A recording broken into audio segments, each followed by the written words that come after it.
This video is brought to you by Squarespace. I'd consider myself a decent Mario Kart player, so I want to see if I can beat two games at the same time. I've synced up Mario Kart Wii and Mario Kart 8 Deluxe, and the goal is to get 2 gold medals in any of the Grand Prix. I'm picking these two because the engines are somewhat similar, and from the technical side, I couldn't get Mario Kart 7 and 8 to work, but I won't go into details why. Let's just say it was a headache and a half. I'll be attempting this on 150cc with both games, and frankly, I have no idea how hard this is going to be, but I imagine it's going to be stupidly difficult.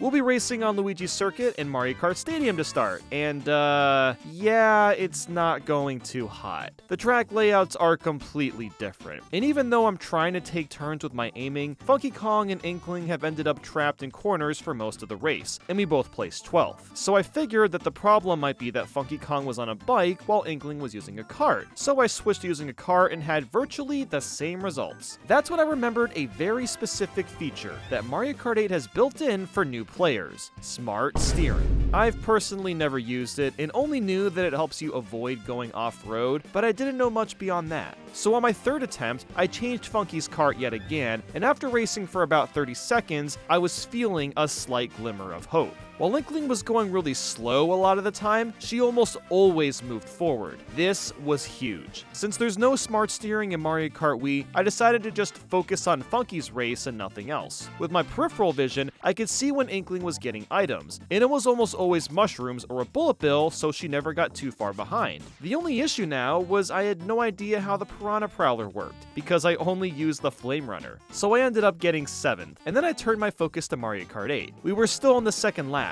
which is actually fantastic news, meaning I had a good amount of time to catch up. I can't get any corners because of the smart steering, unfortunately, but as long as I got some decent items, I should be able to catch up fairly easily. And I actually managed to get 3rd place. The gold medals seemed out of question for Mario Kart Wii, but I figured I might as well keep going and see what the other courses are like. Next up was Moo Moo Meadows and Water Park. These two tracks seemed to have the complete opposite layouts. I was constantly running into walls with Inkling with almost no exceptions. I also realized I never turned on shaking for Mario Kart Wii, so I wasn't able to do any tricks. This quickly turned into a big problem, considering how important each second was. The sooner I finish the race with Funky Kong, the more time I have to catch up with Inkling. I was able to nab 1st place in Mario Kart Wii, but I had a long way to go in Mario Kart 8. Water Park would have really benefited from cutting corners, especially at the end, but I wasn't able to do that very often and ended up in 12th. Well, so much for a gold medal in Mario Kart 8. At this point, I just wanted to finish to see what the other 4 tracks would be like. The next combo was Mushroom Gorge and Sweet Sweet Canyon. There is no way in hell this is gonna go well. And it certainly didn't. But honestly, a lot of it had to do with the fact that I'm just not very good with the Piranha Prowler.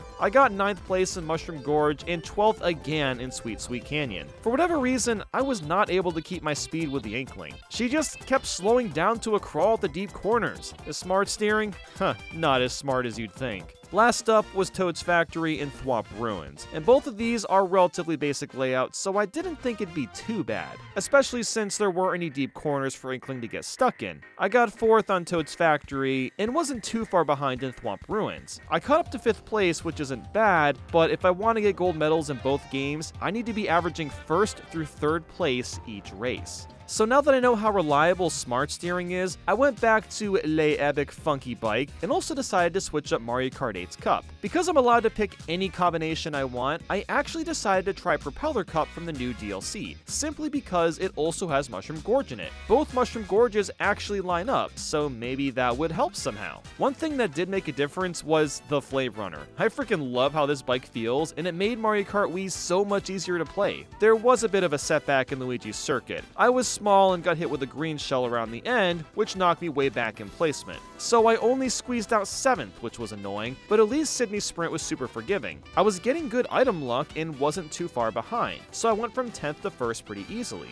However, Mario Kart 8 did not fare well for the rest of the Grand Prix. Snowland has slippery physics and tons of deep corners, which meant it was hard to accelerate after losing it by bumping into the snowy sides. I was also falling out of bounds, which I learned was going to be a huge problem later on. I ended up finishing Moo Moo Meadows in first, but it didn't matter considering I was so far behind in Snowland. Even with bullet bills, I only got up to 9th, which basically meant I wasn't getting a gold medal. But both versions of Mushroom Gorge were coming up, so I was super curious to see how that would go. When I started bouncing on the mushroom, I realized I still haven't turned on the tricking. God damn it, I gotta stop forgetting and just do that already. But I still placed well in Mario Kart Wii with 2nd place. But since the tracks were the same, I was deep into the 3rd lap in Mario Kart 8 with no chance of catching up, getting 7th place. So picking both tracks was actually a worse idea, believe it or not. But now, Sky High Sunday. As soon as I took off the ramp, I knew this cup was a bad idea. I was constantly falling off in Mario Kart 8 because of all the jumps, and there wasn't much I could do about it. The track itself is also really short, so when I finished Toad's Factory in first, I was on the last lap in Sky High Sunday with little time once again to catch up. After getting 9th place, I was disappointed to see a gold trophy in Mario Kart Wii, but nothing in Mario Kart 8. The only thing I can really do is keep practicing, but also keep trying out different cups in Mario Kart 8. Surely there's gotta be something better, like maybe the Golden Dash Cup, as there aren't any pits outside of one in Choco Mountain. My theory started off wonderfully, considering Luigi's Circuit and Paris Promenade made for an amazing duo. I actually managed to get first in both games, which blew my goddamn mind, especially after failing so many times in a row. And again, the reason for that is because I picked longer lasting Mario Kart 8 tracks. Maybe that's what I should be trying to do, but we moved on to the next races, which were Moo Moo Meadows and Toad Circuit. I thought this would be another home run. I wouldn't be able to run into the sand to slow me down, so what more could I ask for? Well, I ended up getting extremely far behind and only managed to get 10th, and that was at the last second. And then there was Mushroom Gorge and Choco Mountain. The one pit that I was worried about ended up being an issue. Inkling fell down a couple times, costing us precious time. Going back and watching Mario Kart 8's footage, I was missing a ton of item boxes, which I'm just now realizing is extremely important for staying right behind the crowd. Without the spew of bullet bills and mushrooms, it's insanely hard to keep up even when I'm not going off-road. I got 6th in the end, but getting 10th in the previous race really hurt my chances of even placing 3rd. And now there's Coconut Mall. Ugh, this can't end well. And yep, you sure can bet that Inkling was going up the red escalators and taking the longest paths without me even realizing it. On the first lap, she took both red paths and somehow started driving backwards. So yeah, I got 10th in Coconut Mall and ended up in 4th place overall. Even though I haven't made much progress, I've at least learned how important the items are, and that I need to look for longer Mario Kart 8 stages too. So after finally turning on tricking, I looked around for new cups. I wasn't finding much until I spotted the 8 Cup, Yoshi's Circuit, Excite Bike Arena, Dragon Driftway, Mute City. Outside of Mute City, these are fairly long tracks without any pits, so I definitely stood more of a chance with this Grand Prix, right? On the last lap of Luigi's Circuit, I bumped into Dry Bowser and then got shocked, and Donkey Kong had the gall to zoom past me as well, giving me 4th place. That was a little annoying, but I had so much extra time in Mario Kart 8 that I got 1st place no problem. Moo Moo Meadows and Excite Bike was another solid combo. The worst that would happen is I run into the mud, and that's really about all that would slow me down. I got 1st place in both races and was really feeling good about this run. On the next race, I freaking fell off the mushrooms and spent the rest of the race trying to catch up. I somehow scraped 3rd in Mushroom Gorge, and I grabbed 3rd on Dragon Driftway. This was still looking really promising. All I needed to hope for was that I wouldn't get too far ahead in Mute City, and I'd likely get 2 gold medals. I got 1st place in Toad's Factory, and just needed to catch up in Mute City. As I expected, we were already on the last lap, so I was gonna need a couple decent item grabs. And I got the Bullet Bill and blasted my way to the end. Finishing off with stars, I somehow managed to get 1st at the last second. We did it! I got 2nd in Mario Kart Wii. After spending hours trying to get 1st in Mario Kart 8, and it finally happens, a monkey in Luigi's Circuit ruined this run.